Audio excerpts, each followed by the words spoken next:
Hi, my name is Saran. I'm an IELTS tutor and I have been training students for more than 5 years. I have trained more than 300 plus students. And the reason I became a tutor was I appeared for IELTS and I have achieved 7 plus band scores in each module. So that made me to become an IELTS tutor. So now I'm going to explain some of the two topics where most of the students face difficulties. So let me share my PPT.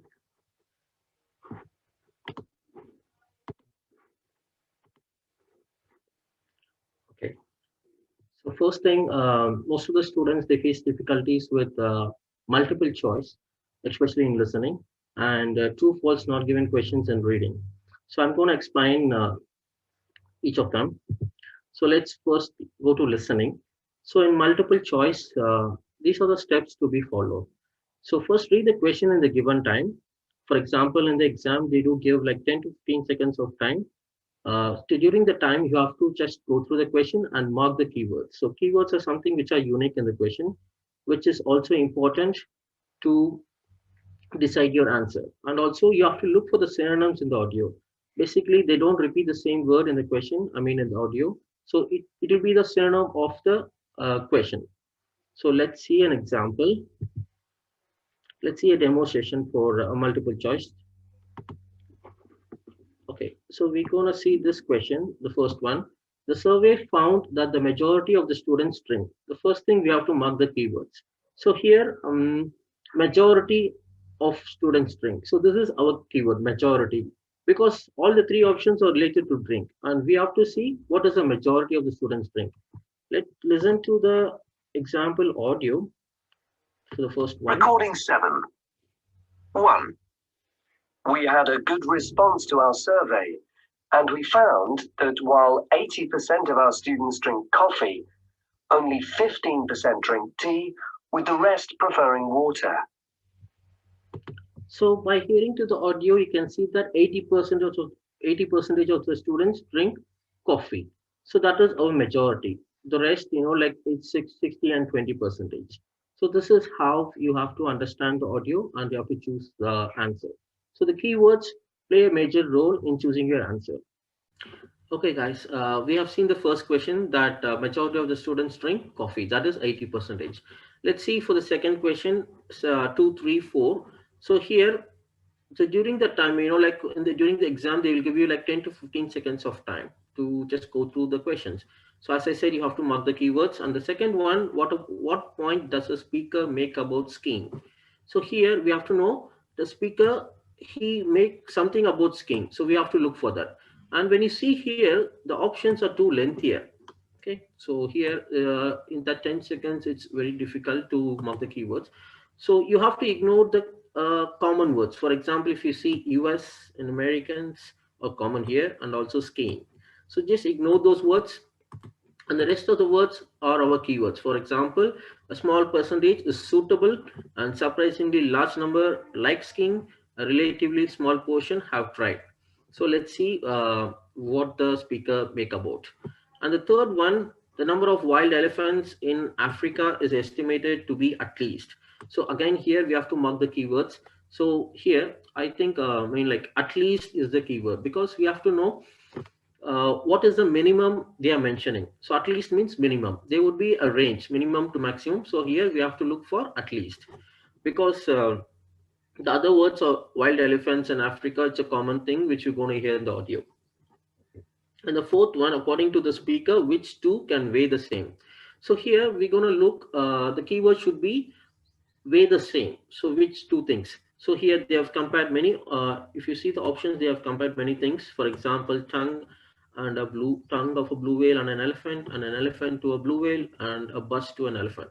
So here, sometimes in the audio, they will explain all the three options just to confuse you. So it will be a trap. And sometimes they may only explain only one option and the rest will be unwanted information. So again here it is same for all the questions. So you have to look for the comprehension of the audio. So that is more important. So that is why the keywords will help us to find the answers. So now let me play the audio for question number 2, 3, and 4. 2. Over 800,000 people in the US are estimated to have tried skiing. This may seem a large number, but it represents just over 0.26% of the total population of 300 million. So, per capita, it is surprisingly small. So here in the second one, they did mention only about the option C, because they have mentioned compared to the total population, only a small number of people have tried skiing. So that is relatively a small portion of Americans have tried skiing. So this is our answer. So I hope you understand now. So let's go for the third one. 3. It's estimated that India is home to between 38,000 and 53,000 wild elephants, while Africa has between 470,000 and 690,000. Exact figures are difficult to determine. The audio they have said at least that is like they have compared two countries, for example India and Africa. And India, they have mentioned this number as a trap.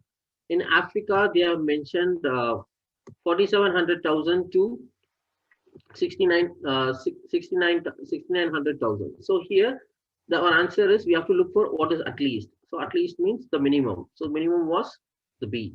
Okay, so let's go for the fourth one. Let's see which two can weigh the same. Let's listen to the recording. 4. An elephant can weigh between 2.5 and 5 tons. This is comparable to the tongue of the blue whale, which alone can weigh 2.7 tons. In fact, a blue whale can weigh 15 times more than an elephant and can grow to about 10 times the size of a standard bus. So in this option, they have explained all the three options.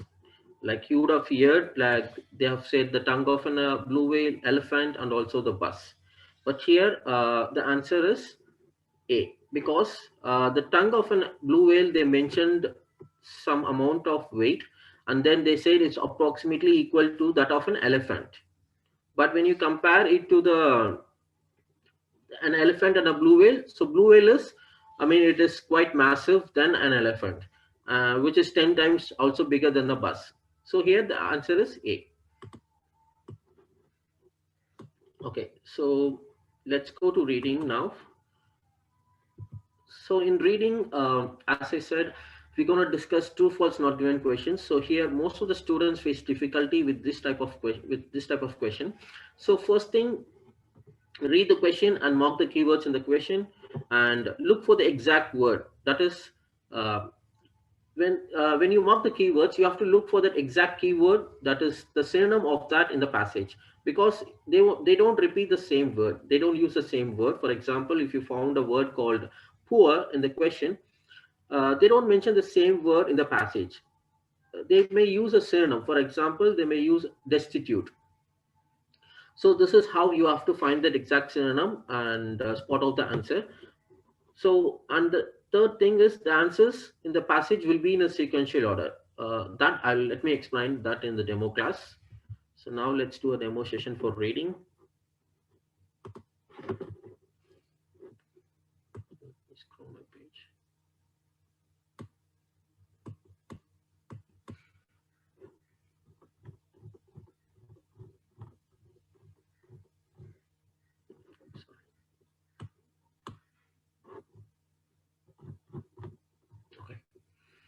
So this is an example question type for true, false, not given question. So firstly, they'll give you a passage and then the questions. So let's see the first question here. So in this type of question, you have to first read the question and then look for the exact information in the passage. For example, here, Luke Howard invented the term urban heat island. So first thing, we have to mark the keywords. So invented, Luke Howard. So these are the two keywords. We have to look for that information in the passage. First thing, you have to read the heading to get an overall idea, and then following from the first line, Luke Howard published identified an emerging problem. So he identified some emerging problem. Okay, Let's see some relevant information regarding to the discovery of urban heat. Okay, the name of the island. And okay, so Howard noticed something. So what did he notice? Like he has noticed some higher, the temperatures are gradually increasing, right? So let's go to the next line. We now refer to these areas as urban heat islands. So here we now refer to these areas as urban heat islands.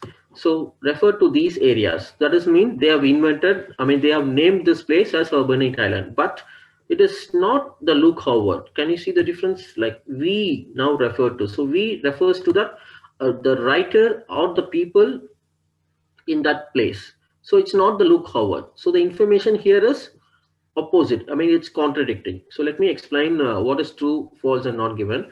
So if the information is matching with the, I mean the information in the question and it is matching with the sentence in the passage, then it is true. If it is contradicting to each other, it is false. And if the information is not given, it is not given.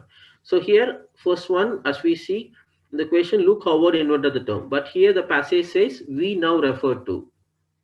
So it is the people and not the Luke Howard. So the information is false. It is opposite. Okay, the first one answer is false. And the second one, city temperatures are higher than country temperatures regardless of the season. Okay, let's look for the temperature rise, and also it has to be regardless of the season. So as I said, the answers will be in a sequential order. So for example, the first one we found it here. The second one will be in a sequential order. I mean below that, so not above that. So you have to read the following sentence. The difference in temperature, yes, is usually greater at nights. Yes, we have found half of the information here. It says the country temperature higher than sorry, the city temperature higher than country temperatures. So we have found this information here, and the phenomenon occurs in both winter and summer. So guys, did you get me? So here the rest of the question, regardless of the season. So both the information is given in this passage. So the information is true. I mean the second one, the question number 2 is true. For example, if you're not sure about the second one, okay, so you can go to the third one. And experts have failed in their efforts to create heat reflecting concrete and brick. So let's look for experts, and it says, the question says they have failed to create heat reflecting concrete. So experts agree that this is due to urban heat development and are replaced and tall bricks of concrete buildings. These materials retain heat generated. Okay, they have mentioned about the, like how they react and what it is made up of, but they haven't mentioned that they have failed. So let's see. Let's hold this. I mean, like I'm not sure about the third one. Okay, let me go for the fourth one. I'll tell you, like I have said, right? It will be in a sequential order. Let's use the technique, and we can find the answer for the third one. So fourth one, Atlanta has experienced more dramatic weather change than any other areas of the US. So now let's look for Atlanta. It says that it has dramatic weather change than other areas in the US. So in Atlanta, okay, I can see here the following sentence. In Atlanta, in the US, this has even led to thunderstorms occurring in the morning. Okay, so rather than as more common in the afternoons, officials there are advising buildings to use light colored. Okay, Atlanta has experienced more dramatic weather change. Yeah. So here they have mentioned there are two information again here.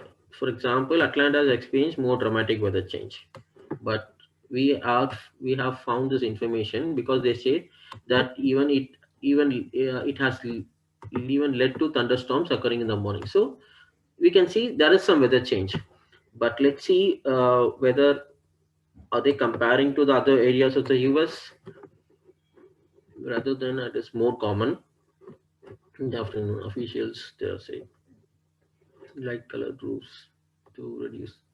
Okay, let's look for the comparison. Large cities around the world are adopting strategies to combat the issue. Okay, they have been compared to the other areas of the US.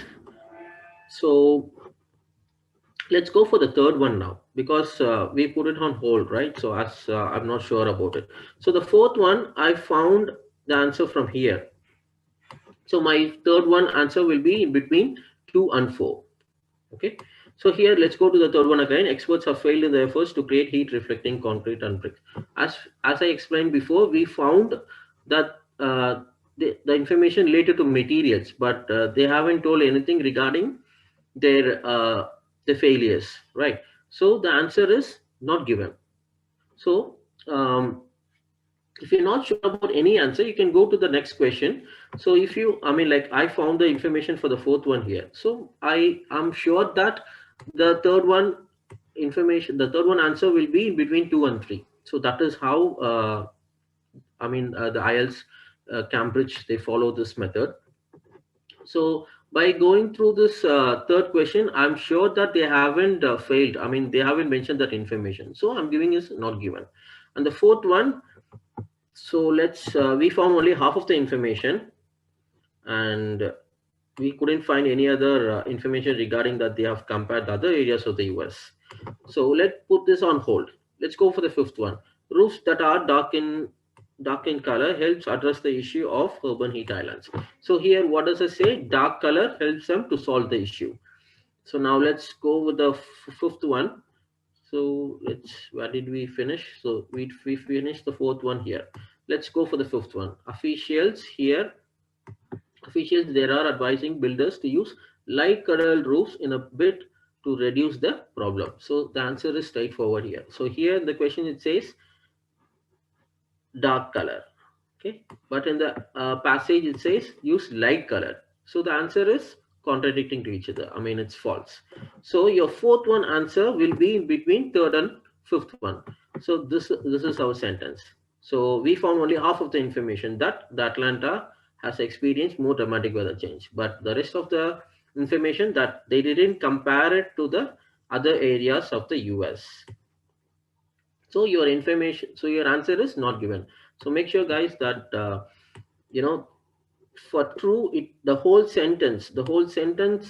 information of the whole sentence should be present in the passage, then only it's true. If only half of the information is true and half you couldn't find it, then it is not given. So by explaining like 5 questions, I hopefully you guys would have got a clear idea about true, false, not given questions. And yes, this is about my teaching. So I hope you enjoy the class, and thank you.